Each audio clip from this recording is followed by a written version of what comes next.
Good morning students. जैसा कि आपको पता है कि मैं आपकी जो बुक चल रही है उसका फर्स्ट चैप्टर है childhood, and we are going to discuss this chapter in detail. तो आप लोग ध्यान दीजिएगा और मैं आपको एक समरी बताऊंगा और समरी के साथ साथ इसके पॉइंट्स बताऊंगा कि इसमें क्या क्या पॉइंट डिस्कस किए गए हैं। तो उससे क्या होगा कि आप इस वीडियो को अच्छे से देख लीजिएगा। उसके बाद जब आप चैप्टर पढ़िएगा तो आपको चैप्टर बहुत ही ईजिली समझ में आ जाएगा। तो मैं शुरू कर रहा हूँ, आप चेक देखिएगा कि चैप्टर का नाम है चाइल्डहुड। चाइल्डहुड का मीन्स होता है बचपन। अब बचपन की जहाँ तक बात है तो हर किसी का बचपन होता है। मेरा बचपन है, था, अब नहीं है, आपका बचपन है। तो बचपन जो होता है वो लाइफ में बहुत ही क्रूशियल फेज होता है कि childhood is a very crucial phase of everyone's life journey. कि किसी की भी लाइफ की जो जर्नी होती है उसका जो चाइल्डहुड होता है वो बहुत ही क्रूशियल फेज होता है। क्यों होता है क्रूशियल फेज? वो क्रूशियल फेज इसलिए होता है, वो इम्पॉर्टेंट फेज इसलिए होता है कि बचपन में जो आदतें हम सीखते हैं वो आदतें इस बात को डिसाइड करती हैं कि जब हम बड़े होंगे तो हम किस तरह के आदमी बनेंगे। ठीक है कि क्योंकि होता यह है कि अगर कोई बचपन में बुरी आदतें सीखता है तो बड़ा होकर वो बुरा इंसान बनता है, और कोई अगर अच्छी आदतें सीखता है बचपन में तो बड़ा होकर अच्छा इंसान बनता है। तो इसका मतलब ये हुआ कि childhood plays a very important role in everyone's life. ठीक है, तो इसलिए बचपन चाइल्डहुड बहुत ही ज़्यादा इम्पॉर्टेंट है हर किसी के लिए। पहली चीज़ तो ये हो गई। दूसरी चीज़ ये होती है कि व्हेन वी ग्रोन अप, जब हम बड़े हो जाते हैं तो we stuck in hurried and buried life, कि हम भाग दौड़ की ज़िंदगी में फंस जाते हैं। पहली चीज़ तो ये होती है। तो हम जब भाग दौड़ की ज़िंदगी में फंस जाते हैं तो याद करते हैं अपने बचपन को कि हमारा बचपन कितना अच्छा था, जब हमारे ऊपर कोई प्रेशर नहीं था, सिर्फ पढ़ना था, घूमना था, खाना था, पीना था। तो हम इस तरह से भी अपने बचपन को याद करते हैं। अक्सर आपने देखा होगा कि बचपन के दिन कितने सुहाने थे, कितने अच्छे थे, कि हमारे ऊपर कोई प्रेशर नहीं था, हमारे ऊपर कोई कोई बहुत ज़्यादा प्रेशर नहीं था, हमको बहुत ज़्यादा हेडेक नहीं होता था, हम मस्त रहते थे। तो बचपन का एक ये भी बहुत ही अच्छी चीज़ है। तो यहाँ पर हम लोग पढ़ने जा रहे हैं बचपन किसका? हम लोग बचपन पढ़ने जा रहे हैं महात्मा गांधी का, the childhood of Mahatma Gandhi. हम लोग बचपन महात्मा गांधी के बचपन के बारे में पढ़ने जा रहे हैं। और महात्मा गांधी को आपको पता ही है कि महात्मा गांधी जो है फादर ऑफ द नेशन है, हमारे जो है राष्ट्रपिता हैं। और सबसे बड़ी चीज़ क्या है कि वो हिस्ट्री के एक बहुत ही आइकॉनिक फिगर हैं। He is an iconic figure in Indian history and also iconic figure in world history. दुनिया के इतिहास में भी वो आइकॉनिक फिगर है महात्मा गांधी। उनको सिर्फ हम ही नहीं जानते हैं बल्कि पूरी दुनिया में उनको लोग जानते हैं और उनके एग्जाम्पल देते हैं। उनके पॉलिटिकल करियर में जो उन्होंने अचीवमेंट्स किए हैं और जो ह्यूमैनिटी के लिए, इंसानियत के लिए उन्होंने अपने विचार व्यक्त किए हैं, एक्सप्रेस किए हैं, उन सब को पूरी दुनिया याद करती है। ठीक है, तो Mahatma Gandhi was a very iconic figure in Indian history as well as very iconic figure in world history। तो ये हम कुछ चीज़ें हैं, थोड़ी बहुत महात्मा गांधी के बारे में डिस्कस करेंगे। तो महात्मा गांधी के बारे में आपको कुछ बताया मैंने। उसके अलावा जैसे महात्मा गांधी जी का जो जन्म हुआ था, उनका जो वो बॉर्न हुए थे वो 2 अक्टूबर बॉर्न हुए थे पोरबंदर में। कहाँ पर बॉर्न हुए थे? पोरबंदर में। पोरबंदर, ये पोरबंदर क्या है? पोरबंदर जो है ये गुजरात का एक सिटी है। गुजरात का एक सिटी है कि Porbandar is a state in Gujarat. ठीक है, पोरबंदर जो है गुजरात में एक जगह का नाम है। पोरबंदर में उनका जन्म हुआ और 30 जनवरी 1948 को उनकी डेथ हो गई। ठीक है, तो ये कुछ मिनिमम पॉइंट्स हैं जो हम महात्मा गांधी के बारे में डिस्कस कर रहे हैं, because we want to discuss something else, हम कुछ और डिस्कस करना चाह रहे हैं। ठीक है, तो महात्मा गांधी के बारे में आपको पता चल गया। महात्मा गांधी 2 अक्टूबर 1986 को बॉर्न हुए थे, 30 जन 1948 को उनकी डेथ हुई थी and he was assassinated by Nathuram Godse. उनको नाथूराम गोडसे ने मार दिया था। तो अब हम लोग आते हैं बचपन पे कि महात्मा गांधी जी का बचपन कैसा रहा होगा। महात्मा गांधी जी ने कहा कि जब वो 7 साल के थे, when he was 7 year old, तो उनके फादर का ट्रांसफ़र हो गया। कहाँ से? उनके फादर का ट्रांसफ़र हो गया पोरबंदर टू राजकोट। उनके फादर एक गवर्नमेंट एम्प्लॉय थे और आपको पता है कि गवर्नमेंट एम्प्लॉयज़ का ट्रांसफ़र होता रहता है। तो उनके फादर का ट्रांसफ़र पोरबंदर से राजकोट में हो गया। महात्मा गांधी जी उस टाइम पे ही वॉज 7 ईयर ओल्ड, वो 7 साल के थे। तो उन्होंने कहा कि I was admitted in primary school, मुझे प्राइमरी स्कूल में मुझे एडमिट कराया गया, मेरा एडमिशन हुआ वहाँ पर। तो उन्होंने कहा कि जब मैं वहाँ पर पढ़ रहा था तो I was a mediocre student. I was a mediocre, mediocre means average, average student. I was a mediocre student, मतलब मैं मीडियोकर स्टूडेंट था, एवरेज स्टूडेंट था, ना तो बहुत बुरा था ना तो बहुत अच्छा था, बीच का स्टूडेंट था। तो मैं क्योंकि मीडियोकर स्टूडेंट था तो बहुत कोशिश करता था पढ़ने की। टीचर मुझे जो पढ़ाते थे उसको मैं ध्यान से कोशिश करके पढ़ने की कोशिश करता था, और जो होमवर्क टीचर्स मुझे देते थे उसको पूरी तरह से मैं करने की भी कोशिश करता था। लेकिन उन्होंने एक बात कही कि जैसे मुझे होमवर्क करना बहुत पसंद नहीं था। I didn't like to do the homeworks, but problem ये थी कि उससे ज़्यादा मुझे टीचर से झूठ बोलना बुरा लगता था। I do not want to deceive my teachers, मैं अपने टीचर को डिसीव नहीं करना चाहता था। तो मैं क्या करता था कि वो अपने काम को बेमन से कर लेता था, कैसे भी करके ख़त्म करता था, ताकि मुझे मेरे टीचर से झूठ ना बोलना पड़े। ये अलग बात है कि मेरा दिल उसमें ज़्यादा लगता नहीं था, क्योंकि वो एक एवरेज स्टूडेंट थे। उसके बाद उन्होंने बताया कि क्योंकि मैं बहुत शाय नेचर का था, बहुत शर्मीला था, तो मैं ज़्यादा लोगों के साथ घुल मिल नहीं पाता था, कि I was very shy, so I do not want to mingle with peoples. मैं लोगों के साथ घुल मिल नहीं पाता था। तो मैं क्या करता था, school to home, home to school, homework, school, home, बस मेरी लाइफ इतनी ही थी, इससे ज़्यादा मैं कुछ काम नहीं करता था। आगे महात्मा गांधी जी कहते हैं कि क्योंकि एक बार क्या हुआ कि हमारे स्कूल में इंस्पेक्शन हुआ। इंस्पेक्शन जानते हैं, जांच को कहते हैं। तो जो एक ऑफिसर थे mister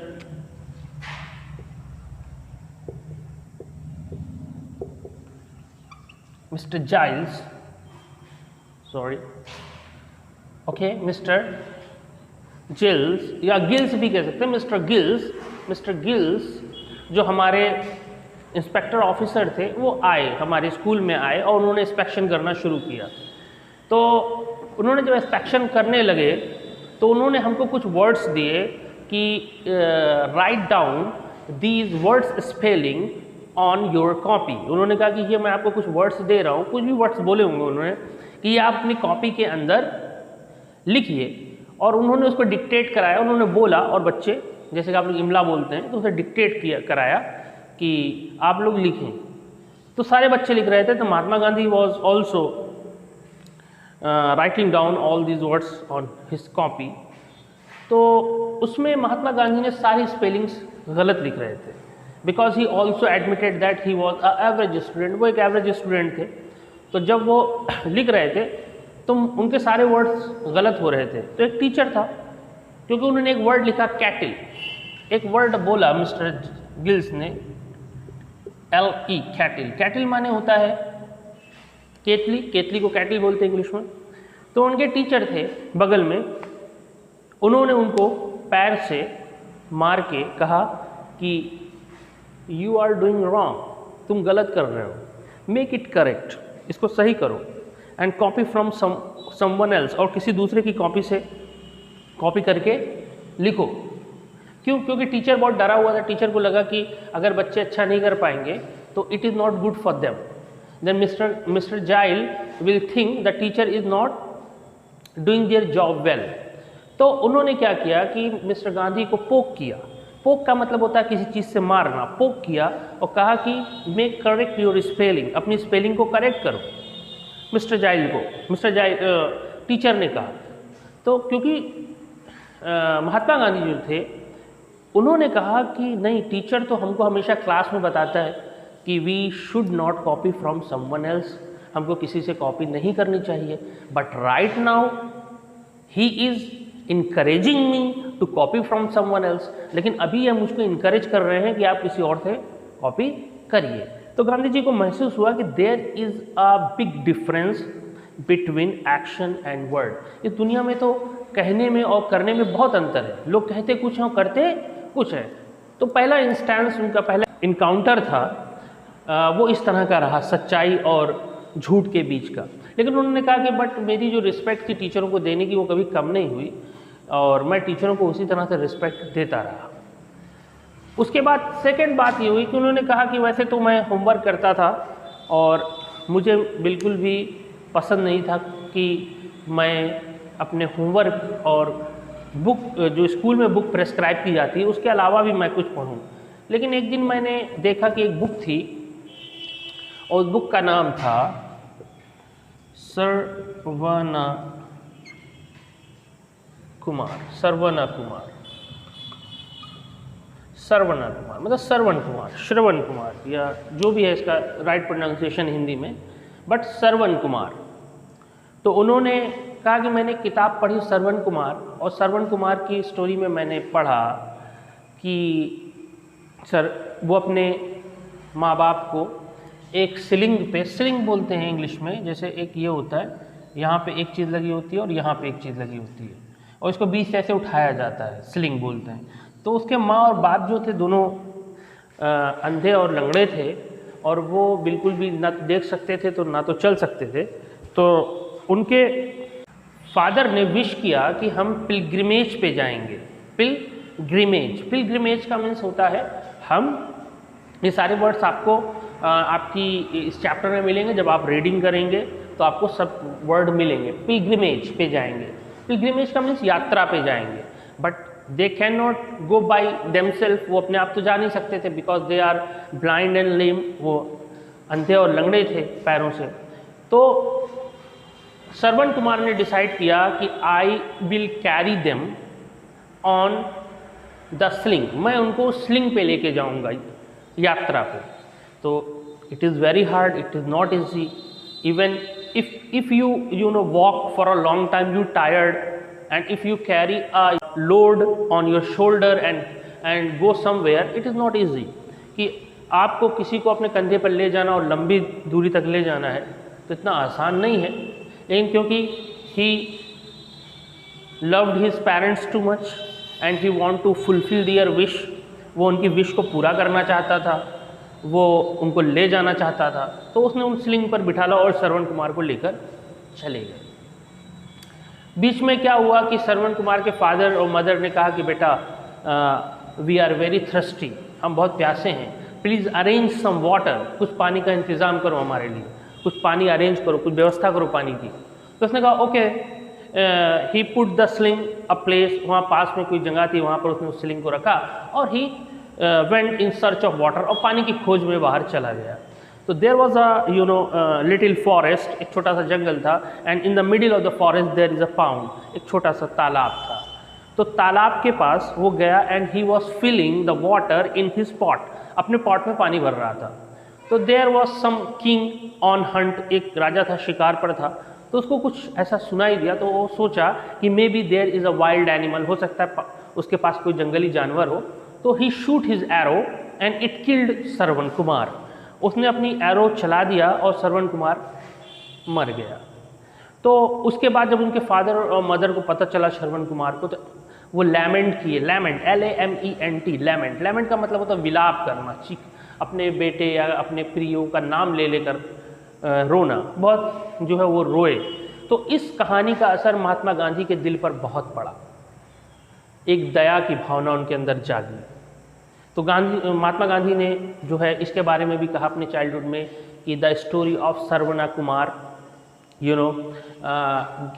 put a great impact on my heart, मेरे हार्ट पर उन्होंने बहुत बड़ा इम्पैक्ट डाला, बहुत बड़ा असर डाला।